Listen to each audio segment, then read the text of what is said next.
Gio Evans says, try to travel, otherwise you may become racist and you may end up believing that your skin is the only one to be right, that your language is the most romantic, and that you were the first to be the first. Travel, because if you don't travel, then your thoughts won't be strengthened, won't get filled with ideas. I personally guarantee that Singapore is one of the best destinations for tourism. Here are a few tips to facilitate your journey. Hey guys, for more enthralling content like this, please like, share, and subscribe to our channel. Let's get started. Number 1. Map and locations. Upon landing at Singapore Changi Airport in the east of the city, I found it conveniently accessible with a 50-minute ride to downtown or a 20-minute drive. My journey began at the magnificent gardens by the bay, a vast 100-hectare oasis with attractions for nature enthusiasts. Nearby, the Mariana Bay waterfront promenade offered captivating sights including the Art Science Museum and the iconic Marina Bay Sands with its infinity pool. Crossing the historic Anderson Bridge over the Singapore River led to cultural treasures like the Asian Civilizations Museum, the statue of Sir Stamford Raffles, Esplanade Park, and theaters on the bay. For nightlife and shopping, Clark Quay was a must-visit. Exploring northward, I encountered Bugis Street, Kampong Glam's independent boutiques on Haji Lane, Little India and Grey Lang's diverse landmarks. To the south, Sentosa Island offered relaxation, theme parks, and Fort Siloso. Heading west, I discovered Henderson Waves, Ha Par Villa, Jurong Lake Gardens, and Jurong Bird Park for nature lovers. Deeper nature connections awaited at the Singapore Botanic Gardens, central catchment area with the Treetop Walk, and Sunegi Buloh Wetland Reserve to the north. In the north, Sangkang Riverside Park and Kampong Lorong Buangkok provided picturesque experiences. Remember, Singapore Changi Airport in the east is easily accessible, just a short 50-minute ride or a 20-minute drive to downtown. Number 2. Weather and climate. I experienced a consistently hot and humid tropical climate with little temperature variation throughout the year. Typically, temperatures range between 73 degrees Fahrenheit and 88 degrees Fahrenheit. Heavy rainfall can occur year-round with increased precipitation from November to January, often accompanied by thunderstorms. Due to the high humidity, it's advisable to wear quick drying sports clothing to enhance comfort while exploring Singapore. The hottest months are June and July, while December and January are relatively cooler. However, these are average conditions and weather can vary during your visit. Therefore, it's essential to check the weather forecast before traveling to Singapore to prepare accordingly for the prevailing conditions. Advice: a dehydration is common in foreigners while wandering in Singapore. Always keep extra water and minerals in your bag for extra precautions. Number 3. Health precautions. According to my source, while overall the rates are relatively low compared to some other countries, Singapore does have the cases of sexually transmitted infections like HIV, chlamydia, and syphilis. Allergic conditions such as allergic rhinitis and food allergies are also common in Singapore. Environmental factors and genetics can contribute to these conditions. Advice: Singapore has a very highly established health system, but prostitution is an inevitable industry in all tourist destinations. Always keep a safe sexual relationship for some allergies. Take anti-allergy with you. Number 4. Where to stay and prices.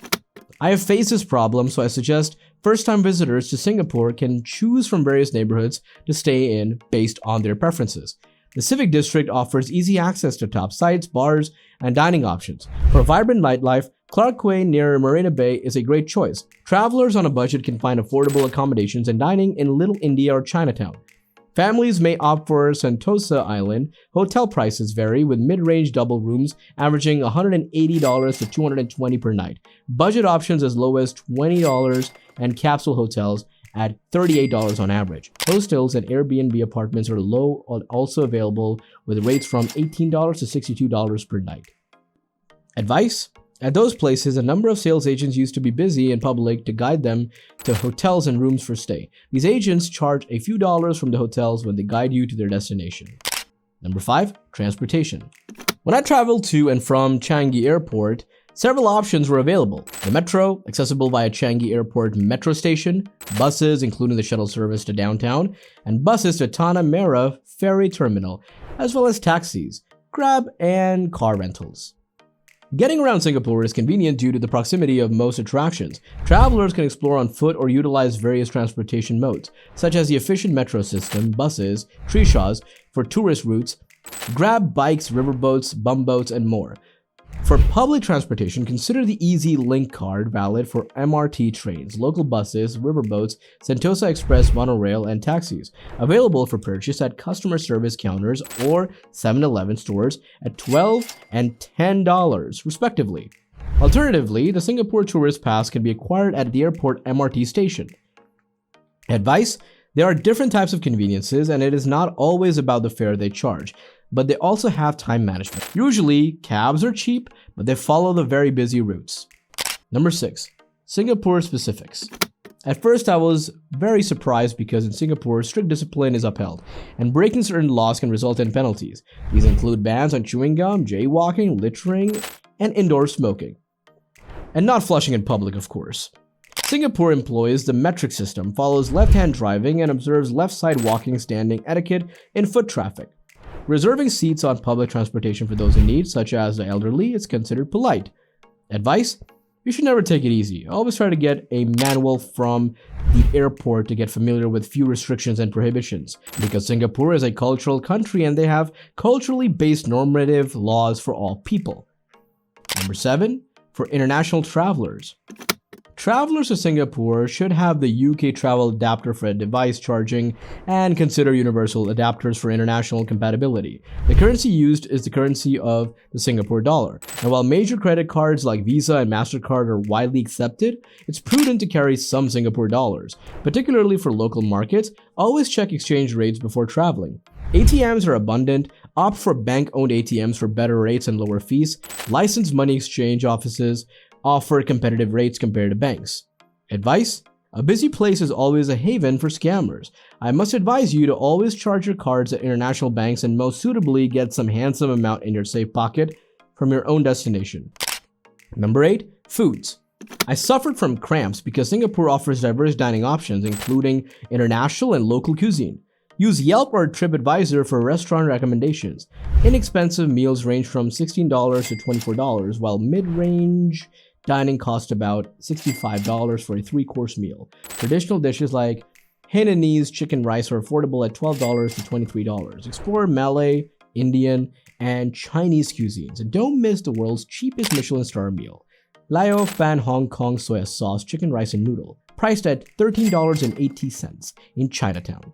Drink prices vary, but average $3 to $5 for coffee, $1.50 for water, $2 for soda, $10 to $17 for beer, and $19 for wine. And of course, $7 to $10 for cocktails. Tipping is usually discouraged here. Advice: never go for food which does not suit your gut. Always choose the food close to your own food culture. Like Indian foods are very spicy and fatty. In humid, hot weather, I may choose something different because it might cause food poisoning. Number 9. Best views of the city. I have experienced breathtaking views of Singapore from these stunning locations. Singapore Flyer, Helix Bridge, Sand Sky Park Observation Deck, Marina Bay Waterfront Promenade, Gardens by the Bay, Merlion Park, Altitude Rooftop Bar, Padding Deck at the National Gallery. Advice: to visit all the famous views, plan your routine wisely. Otherwise, I may charge you a handsome extra amount. Your travel should be in one direction. In this way, you may surely enjoy some extra views of the city as well. Number 10. City passes and guided. For those planning to explore multiple attractions, there are various city pass options to choose from, depending on your preferences. Key providers include Singapore Tourist Pass, which offers several choices like Singapore Tourist Pass, SG Tourist Pass Plus, and STP Charm. Sentosa Fun Pass, ideal for those heading to Sentosa Island. Singapore City Pass, the Singapore Pass, Go Singapore Pass.